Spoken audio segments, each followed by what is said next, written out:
এই বিচারপতি মানিক আল্লামা সাইদি রাহিমাহুল্লাহকে মিথ্যা দোষে দণ্ডিত করে ফাঁসির রায় দিয়েছিল। আমি সাইদিকে ফাঁসি দিয়েছিলাম, শুধু এইটুকুই বলি, আপনার সে যেই হোক না কেন। এবং যেই বিচারপতি এসকে সিনহা ফাঁসির রায় দেয় নাই, কারাদণ্ড দিয়েছিল, তিনি তার প্রচন্ড সমালোচনা করেছিলেন এবং 116 জন যে আলেমদের লিস্ট এবং কথায় কথায় আলেম ওলামাদেরকে রাজাকার বলে গালি দেওয়া, সর্বশেষ একটা টক শোতে চ্যানেল আইতে উপস্থাপিকে হেনস্থা করা, আজকে সেই বিচারপতি মানিক লক্ষ লক্ষ টাকা দিয়েও এই সীমান্ত পার হতে পারে নাই এবং সে পাতা খেয়ে জঙ্গলে পড়ে থেকে এবং পালানোর সময় সারা জীবন যে ইসলামের বিরোধিতা করেছে, আলেমদের বিরোধিতা করেছে, দাঁড়ির ইসলামের শায়েরের বিরোধিতা করেছে, ইসলামের চিহ্ন সেই দাঁড়ি সে রেখেছে পালানোর জন্য। আমরা দেখছি যে কেউ পালানোর জন্য দাঁড়ি কেটে ফেলছে, আবার কেউ বাঁচার জন্য দাঁড়ি রাখছে। এই বিচারপতি মানিক একদিন বিচার করতো, মিথ্যা মিথ্যা বিচার করতো, মিথ্যা রায় দিত, ইসলাম বিদ্বেষী, আলেম বিদ্বেষী। আজকে আল্লাহ তাআলা তাকে বিচারের কাঠগড়ায় দাঁড় করিয়ে দিয়েছে। আমরা তো বলেছিলাম যে হয়তো আল্লাহ তাআলা তাকে পরকালে ধরবে, কিন্তু আল্লাহর ধর এত কঠোর, এত কড়া, এত দ্রুত আমরা দেখতে পারবো ভাবতেও পারি নাই। ইন্না বাতশা রাব্বিকা লাশাদীদ, নিশ্চয়ই আল্লাহ তাআলার পাকড়াও অত্যন্ত কঠোর।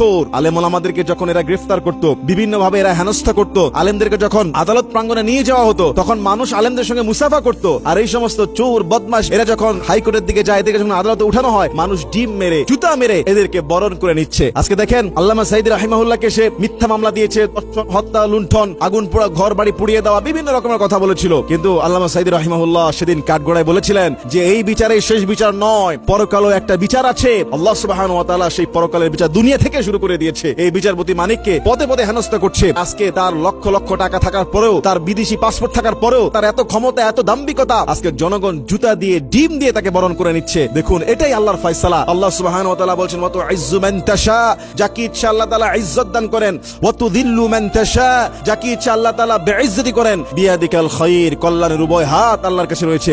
ইন্নাকা আলা কুল্লি শাইইন কাদির, নিশ্চয়ই আল্লাহ তাআলা সর্ববিষয়ে সর্বশক্তিমান। এজন্য দুনিয়ার জীবনে শেষ জীবন নয়, পরকালে একটা ধরা আছে, পরকালের একটা বিচার আছে। এই বিচারপতির এই বর্তমানে এই হেনস্থা থেকে, তার এই বেইজ্জতি থেকেও শিক্ষা নেওয়া উচিত যে কোনো কারণে যদি কেউ দাম্ভিকতা প্রকাশ করে, আলেমদের পিছনে লাগে এবং মিথ্যা রায় দেয়, মিথ্যা মামলা করে, মিথ্যা হামলা করে, তাদেরও পরিণত এমনও হতে পারে এবং কঠোর আযাব তো কবরে পরকালে রয়েছে, দুনিয়াতে আল্লাহ পাকড়াও করতে পারেন। আল্লাহ তাআলা ছাড় দেন, ছেড়ে দেয় না, তার নজির আমরা দেখছি। ইন্না বাতশা রাব্বিকা লাশাদীদ, নিশ্চয়ই আল্লাহ তাআলার পাকড়াও অত্যন্ত কঠোর। আল্লাহ আমাদের সবাইকে সঠিক বুঝ দান করুন, হেদায়েত দান করুন এবং এই সমস্ত ঘটনা থেকে আমাদেরকে শিক্ষা নেওয়ার তৌফিক দান করুন, আমিন। বিচারপতি মানিক গতকালকে সিলেটের মানুষ তাকে আদালত প্রাঙ্গণে জুতা, ডিম দিয়ে বরণ করে নিয়েছে। এই বিচারপতি মানিক মিথ্যা রায় দিয়েছিল, আল্লামা সাইদি রাহিমাহুল্লাহকে মিথ্যা দোষে দণ্ডিত করে ফাঁসির রায় দিয়েছিল।